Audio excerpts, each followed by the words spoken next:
नमस्कार दोस्तों, बेबाक भाषा की स्पेशल रिपोर्ट में आपका स्वागत है। आज हम बात करने जा रहे हैं कि क्या दरअसल चल रहा है असम में।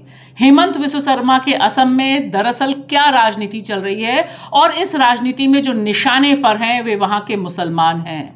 सबसे अहम सवाल यह है कि मुसलमानों को निशाने पर लेकर हेमंत विश्व शर्मा क्या करना चाहते हैं। लगातार दिखाई दे रहा है जिस तरह से राहुल गांधी ने वहां जाकर सभा की चुनौती दी और कहा कि हेमंत विश्व शर्मा को वे जल्द ही जेल में डालेंगे, लेकिन ग्राउंड रियलिटी क्या है। आज हमारे साथ 3 अहम लोग जुड़े हैं जो इस राजनीति को असम से देख रहे हैं। सबसे पहले हम जानेंगे वे कहां से आए हैं और उनका क्या पेशा है, किस तरह से वे असम को देख रहे हैं। आपका बेबाक भाषा में स्वागत है। आपका नाम क्या है, आप क्या काम करते हैं, हमें बताइए। जी, मेरा नाम इलियास अहमद है। मैं गुवाहाटी हाई कोर्ट में वकालत करता हूं और मैं गुवाहाटी का ही रहने वाला हूं। जी, आपका क्या नाम है और आप कहाँ रहते हैं? जी, मैं मोहम्मद तौसीफ हुसैन रज़ा, मैं गुवाहाटी का लोकल रेसिडेंट हूँ और एक पॉलिटिकल एक्टिविस्ट हूँ।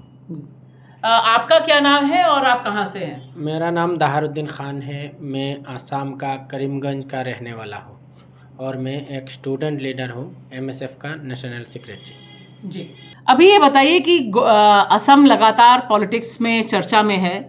वहाँ पर बड़े पैमाने पर बुलडोज़र चल रहा है, लोग घरों से गिराए जा रहे हैं। क्या है इसके पीछे की असलियत? जी देखिए, यहाँ एक ही हिमंत बिश्व शर्मा जी का एक ही मकसद है कि सोसाइटी को पोलराइज करो और उसको जो है उसमें जो है मेजॉरिटी कम्युनिटी हो उसको ये यूनाइट करके जो है माइनॉरिटी के खिलाफ करो और जो है वो एक सेंटिमेंट डेवलप करना है मेजॉरिटी कम्युनिटी के बीच में कि he is acting for them and उसको जो है ये वोट में तब्दील करना जो है पोलराइजेशन करके एक वोट हासिल करना उनका एकमात्र यही उद्देश्य है। इसके लिए बुलडोजर चलाने की क्या जरूरत है? जो ये बोल रहे हैं कि मुसलमानों के ऊपर बुलडोजर चलाने से जो है हिंदू खुश होंगे, वही उनका एक चिंताधारा है और उसी के हिसाब से जो है मुसलमानों के घर में, बंगाली स्पीकिंग मुसलमानों के घर में जो है बुलडोजर चला रहे हैं और जो उनका एकमात्र उद्देश्य वही है कि पोलराइज करके वो वोट हासिल करना। जो 26 में जो इलेक्शन है उसको कैसे बीजेपी फिर से पावर में आ सके, वो फिर से कैसे मुख्यमंत्री बन सके, वही एकमात्र उद्देश्य है और कोई दूसरा उद्देश्य उनका नहीं है। आपका क्या मानना है कि अभी जो बुलडोजर चल रहा है, मैं ये जानना चाहती हूँ आप कुछ जगहों पे गए हैं क्या, और वहाँ पे जो बुलडोजर चल रहा है वे दरअसल कौन हैं लोग जिनके घर गिराए जा रहे हैं? देखिए, अभी जो बुलडोज़र चल रहा है असम में, उधर मैं गया और मैं आप ही उस इशू को सामने लाने के लिए आपको, आपका चैनल को धन्यवाद कहना चाहता हूँ दिल की गहराई से। बाकी है कि आप आज जो आप असम का बात कर रहे हैं वो पूरा हिंदुस्तान अगर बात करें तो वो असम के लोगों का दिल में एक सुकून मिलेगा, क्योंकि हम मणिपुर का बात करते हैं, हम गाज़ा का बात करते हैं, फ़िलिस्तीन की बात करते हैं, लेकिन असम में अभी जो हो रहा है उसका बात नहीं किया जा रहा है जितना होना था। आज असम में इसलिए किया जा रहा है कि बीजेपी का नेशनल लेवल पे देखे और स्टेट लेवल में भी देखे एक सोच है कि हिंदुस्तान को बेचो और अपना माल लुटाओ। वही असम की गवर्नमेंट भी वही करना चाहते हैं। अदानी को असम का ज़मीन बेच रहा है, रामदेव को बेच रहा है और अंबानी को बेच रहा है। बेच के अभी उनको कुछ बेचने के लिए नहीं मिल रहा है, जिसकी वजह से अभी हमारा आसाम का लोगों को घर तोड़ दिया जा रहा है। और इसका पीछे कारण वही है कि असम का मिट्टी को बाहर में बेच देना चाहते हैं हिमंत बिश्व शर्मा। इसका टारगेट वही है।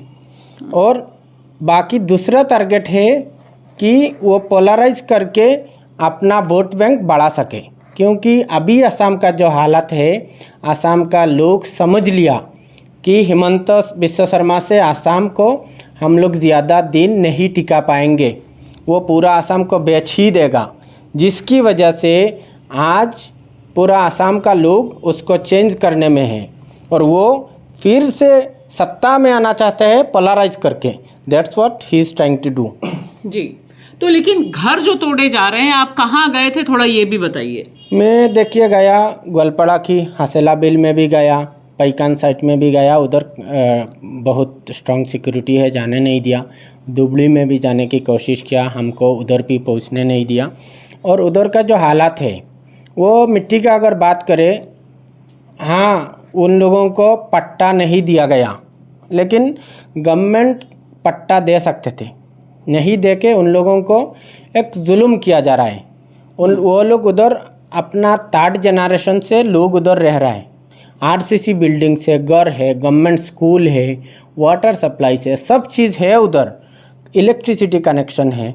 इतना कुछ रहने के बावजूद क्यों गवर्नमेंट ये आसाम के लोगों को बांग्लादेशी तख्मा देकर एक एलिगेशन लगाकर क्यों तोड़ रहा है पता नहीं है, लेकिन उसका पीछे उसका कोई मकसूद होगा। जैसे कि मैं पहले बोला, उसको बेचने का आदत है और उधर जाके कुछ ज़्यादा मुनाफा देखा तो बेचने लगा, तो बेचने लग गए। हाँ, और इसीलिए वो आसाम के लोगों की तरफ ना देखकर वो अपना पैसा की तरफ देखा, अपना सत्ता के ऊपर देखने लगे और देखा कि हाँ अभी सही वक्त है, हम ज़्यादा पोलराइज कर सकते हैं और लोगों को आपस में बांट सकते हैं। तो बंटवारा का काम बीजेपी का पहले से आदत है और वो वही आदत में हिमंत बिस्वा शर्मा भी फंसे हुए हैं। आसाम में बांग्लादेशी घुसपैठिए सबसे पहले भारत में दिए। पॉलिटिक्स में घुसपैठिए हेमंत बिस्वा शर्मा के समय से शुरू ज़्यादा हुआ। आज जिस तरह से घुसपैठिया एक इतना बड़ा मुद्दा बन गया कि इतने घर गिरा दिए, आपने ज़मीन पर क्या देखा? जी देखिए, हिमंत बिस्वा शर्मा का बेसिक एजेंडा यही था कि उनको अभी जो अपकमिंग 2026 का इलेक्शन है उसमें उनको जीतने का जो चांसेस है बहुत कम हो गया है। सो ही इज़ नॉट, उन्होंने क्या किया, अभी जो यूनिटी इन डाइवर्सिटी का सिस्टम था उसको छोड़ के उनको लगा कि फ्रैक्चर्ड सोसाइटी में उनको फ़ायदा निकलेगा, इसलिए उन्होंने, ये मुस्लिम हिंदू का बात नहीं है, उन्होंने कंप्लीट लिंग्विस्टिक सेपरेशन करना शुरू कर दिया। बंगाली और असमीज़ का बीच में झगड़ा लगाने का काम कर रहे हैं। जैसे कि उनको ये समझ में नहीं आ रहा है कि बहुत सारे असमीज़ लोग अभी बंगाल में हैं, इसका असर उनका ऊपर भी पड़ सकता है। उनका एक चीफ मिनिस्टर होने का नाते कि वो इतना बड़ा पोजीशन में है, सिर्फ अपना मुद्दा हासिल करने के लिए, अपना बिजनेस हासिल करने के लिए, अपना पैसा कभी अदानी को ज़मीन बेचने के लिए, कभी अपना गद्दी बचाने के लिए, कहीं राहुल गांधी का बात सच ना हो जाए, इसका डर से उन्होंने क्या करने लगा कि उन्होंने उसको फ्रैक्चर करना शुरू किया। लेकिन उनको ये सोचना था कि असमीज़ लोग, बहुत सारे लोग कहीं बंगाल में भी काम कर रहे हैं, इसका जो बंगाली का ऊपर जो एक्शन ले रहा है, they are part of the nation. लेकिन जो अभी बुलडोजर चल रहा है उस पे बाकी असम में तो कोई लोगों को तकलीफ नहीं है, या है कोई गुस्सा है? नहीं, देखिए, the words of Himanta Biswa Sharma is so common from the last few years that these things are not impacting them by any way. So what I personally believe that even you can see that the people are not talking about this subject. They should have been talking in the national media, but they are not talking because they are very used to it. तो ये जो कारनामे वो कर रहा है और जितना उनको फोकस नहीं मिले वो ज़्यादा करने लगा है। इसका करने का कारण यही है कि लोगों का फोकस को खींचे और उनको समझाए कि देखो हम लोग बंगाली लोगों को ऊपर अत्याचार कर रहे हैं, जो तुम्हारा दिल का ख्वाहिश है मैं पूरा कर रहा हूँ। बंगालियों से असम के लोगों को दिक्कत है, आपको भी दिक्कत है? बिल्कुल नहीं है। I share vision in fracture society, पर उनको फ्रैक्चर सोसाइटी चाहिए। मुझे फ्रैक्चर सोसाइटी ने, मुझे यूनिटी इन डाइवर्सिटी चाहिए, बिल्कुल नहीं चाहिए। बंगाली हो वो है, वो अपना है, मेरा है, और we belong to the same nation and everybody can, migration is a part of the civilization, it will remain till the end of this world. एक चीज़ आप बताइए कि असम में बांग्लादेशियों से नफरत तो बहुत पुरानी है ना? आसाम में देखिए, मैं आपको आसाम में अभी जो है बांग्लादेशी, पूरा हिंदुस्तान में गवर्नमेंट क्या कह रहा है कि बांग्लादेशियों का घर तोड़ा जा रहा है, लेकिन बांग्लादेशियों का घर नहीं है। अगर वो लोग बांग्लादेशी होते तो उनका गांव में कैसे गवर्नमेंट स्कूल बना दिया, बांग्लादेशी होते इलेक्ट्रिसिटी कनेक्शन कैसे दे दिया। इतना दिन गवर्नमेंट बांग्लादेशियों का काम करने में बिजी हो चुका था।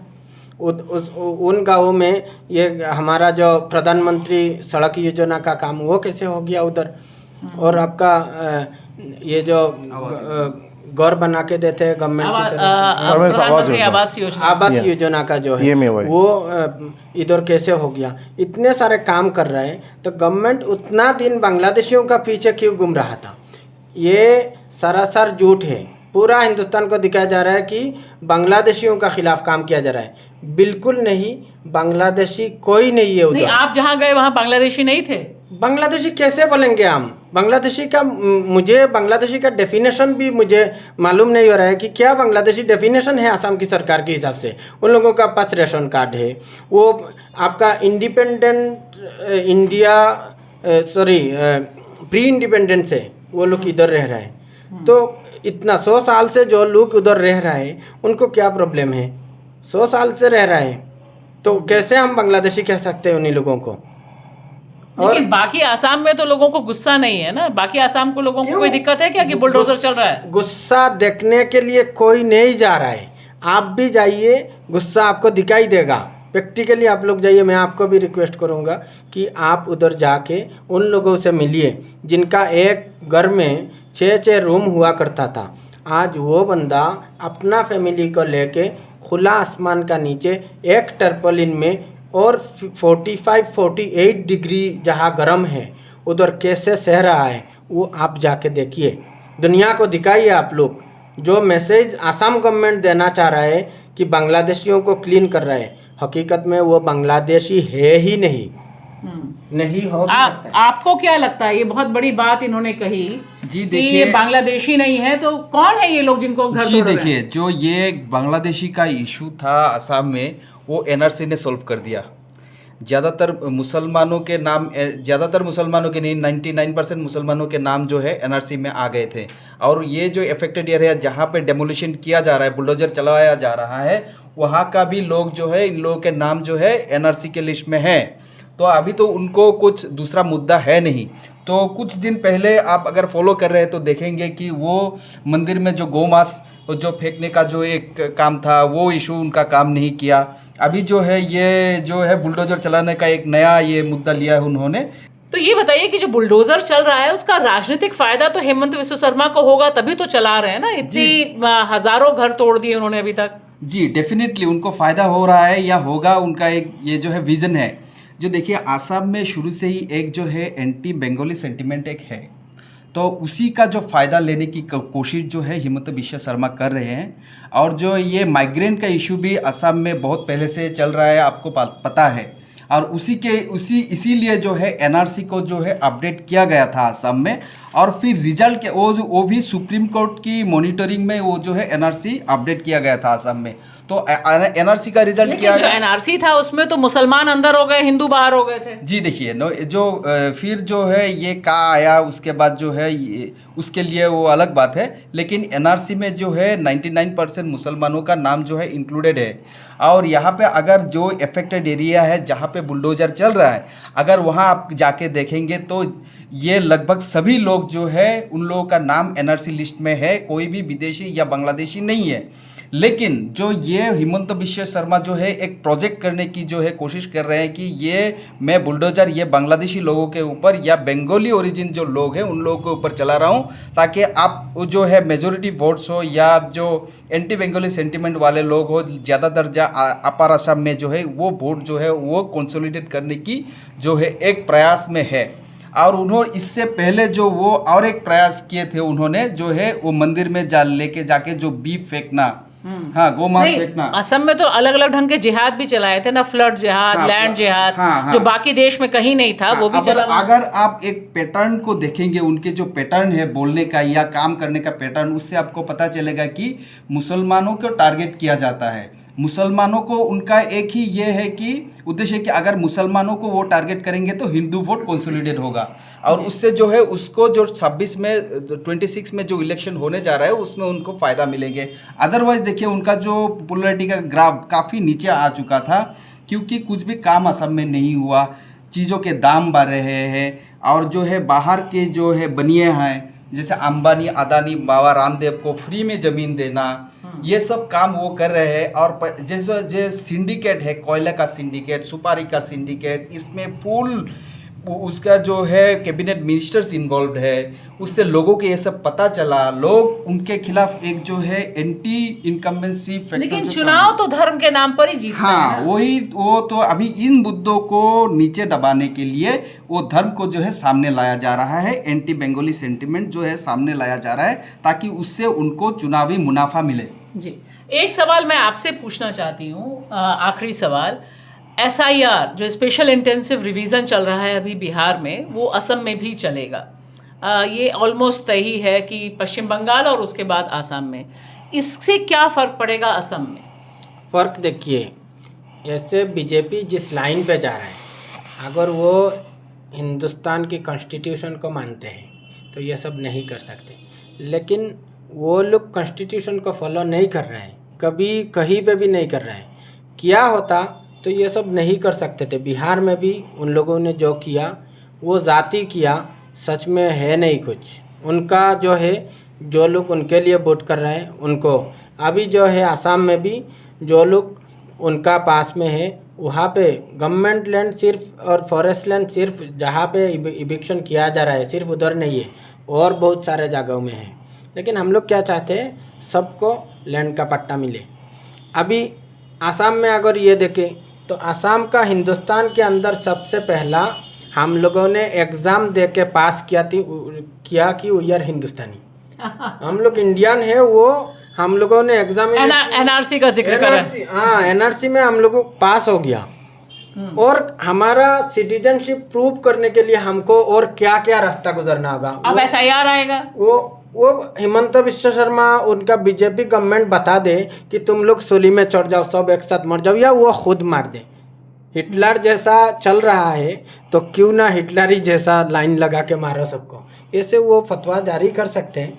लेकिन हमें क्या, और मैं पूछना चाहता हूँ कि हमें और क्या क्या रास्ता से गुजरना होगा कि हम हिंदुस्तान ही है, आसामीज है। जब लोक गणना हुआ था तब जाके आज जिनका गौर तोड़ा जा रहा है उन्हीं लोगों ने बोला कि हम लोग आसामीज है, और आज भी उन लोगों ने आसामीज लैंग्वेज में पढ़ाई कर रहे हैं। उन जिनका गौर तोड़ा गया उधर सब लोग एजुकेटेड है, वो आसामीज मीडियम से पढ़ाई अभी कर रहे हैं, पहले भी किया था और आगे भी आसामीज मीडियम में ही पढ़ेंगे वो लोग। ना ही उन लोगों ने बांग्ला बोलता है ऑफिशियल में, घर में कुछ उनका एक बंगाली लैंग्वेज है, लेकिन ना ही ऑफिस में बोलते हैं, ना ही स्कूल में बोलते हैं, ना लिखते हैं उनका लैंग्वेज में। तो तब भी वही चल रहा है, तब भी वही चल रहा है। और क्या क्या रास्ता से गुजरना है वो सरकार क्लियर कर दे पूरा हिंदुस्तान के आगे कि तुम लोग सब सूली में चढ़ जाओ, तुम्हें सिटीजनशिप प्रूफ करना है। बहुत बड़ी बात कही यहाँ पर असम से जो आवाज़ें हैं कि सवाल ये है जो वो मोदी सरकार से पूछना चाहते हैं, हेमंत बिस्व शर्मा से पूछना चाहते हैं कि हमें कितनी बार यह साबित करना पड़ेगा कि हम इसी वतन के हैं और यही वतन, यही मिट्टी हमारा दस्तावेज है। यह सवाल और बुलडोज़र का राज, दोनों के बीच जो स्ट्रगल चल रहा है वह असम में और आने वाले दिनों में तेज़ होगा, और एसआईआर आने के बाद जो कोहराम हमें बिहार में दिख रहा है वही असम में दिखाई देगा। आप सबका बहुत बहुत शुक्रिया।